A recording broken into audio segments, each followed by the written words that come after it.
Hi, this is Dr. Sana Hashmi, and this week in my Print Eye on China column, I dug deeper into what the Chinese are talking and saying about the comments that was made by Japanese Prime Minister Sana Takaichi about Taiwan and how China is responding.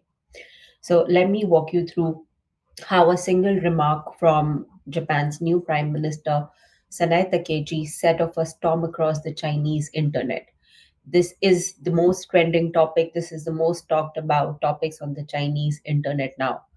So her comment was that if China attacked Taiwan, it could create an existential challenge, existential crisis for Japan, and it might justify a collective self-defense, which might include Japan.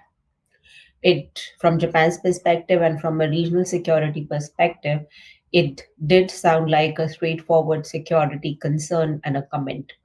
But in China, it immediately climbed to the top of a trending list. There was official response immediately, and then Chinese commentators, analysts, strategic community, they began asking why Takeichi has not yet retracted the remark and what it could mean for the region.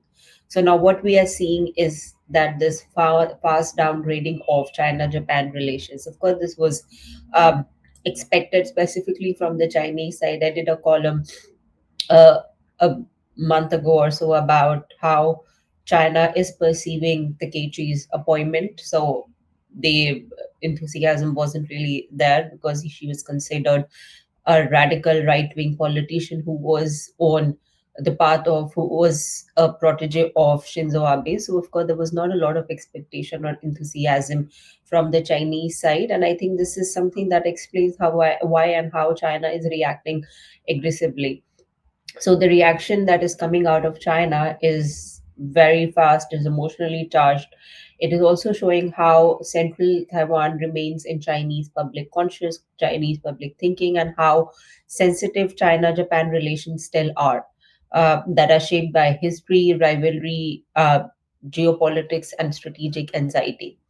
So Chinese social media users quickly turned to derogatory remarks and insults, calling Takeichi a vicious, a witch, evil, and a short-sighted politician. There were a number of, I mean, uncounted um, hashtags on Weibo, such as China has the legal right to strike Japan. Japan should explain to the Chinese people. Japan should not misinterpret China's stern warning, which drew a lot of dozens and lakhs of views on Weibo. Then Chinese strategic community also joined in. Some argued that Beijing sees Japan's focus on Taiwan as a part of a broader attempt to reshape the regional order and align more closely with Taipei and also with the US. There were others who suggested that this fits into a wider strategic recalibration involving multiple maritime powers. But coming to the official response, the first official response reaction came from Chinese Consul General in Osaka, Shui Qian, whose post on X was later deleted, but he actually threatened whoever intervenes in Chinese internal affairs, their heads would be beheaded. So that was such an extreme threat from a sitting diplomat in the host country. But its threatening language helped fuel the national sentiment, um, already spreading on social media platforms such as Weibo, Chihu, Bilibili, and of course, it gave birth to a number of uncountable commentaries on this issue, and there was immense support for him and his remarks. Then Beijing followed up with the actions as well. The Ministry of Culture and Tourism issued a travel advisory discouraging visits to Japan, while there were sightings of Chinese Coast Guard vessels near the Sankaku Islands, and also there were sightings of. There were reports of Chinese drones being scrambled by Japanese aircraft. Then also now today it just came out that China is now banning some of the um, imports of Japanese seafood. So there's definitely an economic, military, as well as strategic response to just one remark. So Chinese users are now, internet users are now praising what they saw as a firm, decisive, and rapid response from the Chinese side. And in fact, there were some internet posts that actually criticized fellow Chinese citizens who continued traveling to Japan, who didn't really cancel their plans to Japan. And the economic angle, of course, became the sharp angle of this discourse. Chinese tourists from formed Japan's largest foreign visitor group, and Chinese airlines cancelled offered full refundable cancellations for Chinese citizens. So, of course, the economic impact is going to be huge. In fact, just to cite some figures, in September, more than 7 lakh visitors were from China, Hong Kong, and Macau who were visiting Japan, and it constituted about 40% of Japan tourism revenue. Now, of course, China is doubling down on its countermeasures, which are becoming more and more aggressive and extreme.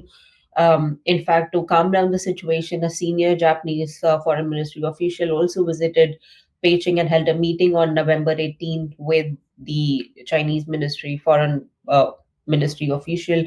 But then Chinese internet users scrutinized his body language in photos, noting his bowed head, his gloomy face, his somber expression. So these images were widely interpreted as a sign of how seriously this situation is being viewed both in Tokyo as well as Beijing, as well as how aggressively and firmly Beijing is responding. And in fact, Hu Shichin, who's the former editor of the Global Times, he came up with a flurry of post on Weibo. He warned that worsening ties could deliver a severe economic and strategic shock to Japan, and he encouraged the government and also people to respond more aggressively. He pointed to rare earths and fertilizers as areas where China has an upper hand and described Takaichi's behavior as political sleepwalking, and he basically called her stupid as well. So, for many Chinese observers, the issue goes beyond Taiwan. Of course, Taiwan is a core issue. It is the most important extreme red line for China. So this, of course, some kind of response was expected, but this such an extreme response was something that is wasn't really expected, specifically at the global level. But of course, Taiwan is the core of the issue. But then, as I said, that it goes beyond Taiwan. The phrase, the term existential crisis that was used by Takechi also on the Chinese internet, a lot of users have been saying that this revived memories of older conflicts and Japanese militarism.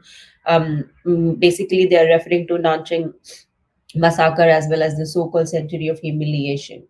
So this isn't just about the present issue. This isn't about Japan's support and sympathy for Taiwan. This is also about the history of China-Japan relations. And some posts even argue that it is Takechi's response and support for Taiwan that could actually lead to and accelerate the process of so-called reunification of Taiwan with the Chinese motherland. So, but then there is another aspect to it. There are deeper anxieties in China, and then there is this thinking that the potential revival of Shinzo Abe era security thinking are now regaining ground in Japan, and this might lead to the further securitization of the Indo-Pacific. There will be more growing international support for Taiwan, and then of course this will also lead to Tokyo's renewed push to shape Indo-Pacific security. That all feeds into Beijing's broader sense of unease vis-a-vis the Indo-Pacific. So uh, to conclude, I would say that the this diplomatic spat shows how sensitive China remains to talk of Taiwan and the security of the Indo-Pacific, and how quickly it can use tools, weaponized tools such as tourism, diaspora networks, and economic pressure to send a messages. And this is something that we have been seeing specifically since the beginning of the pandemic. We have seen this with Taiwan. We have seen this with some of the European countries as well as Australia, and this has continued to be one of the main tools of the Chinese when its so-called red lines are not being followed diligently. So, from the start of the KG's premiership, Beijing is now aiming to shape the agenda, dictate the terms of the engagement, and what it is trying to do through this response is to discourage Japan from placing history and Taiwan at the center of this relationship. So I believe This is just about how China wants to be and have an upper hand in its relationship with Japan, and especially when Takeichi is at the helm in Japan. So, how the situation unfolds is something that is very much dependent on how China and how far China is willing to go with respect to Japan, and also how Japan is going to respond to Beijing's aggressive response. Thank you for watching, and I'll see you next time.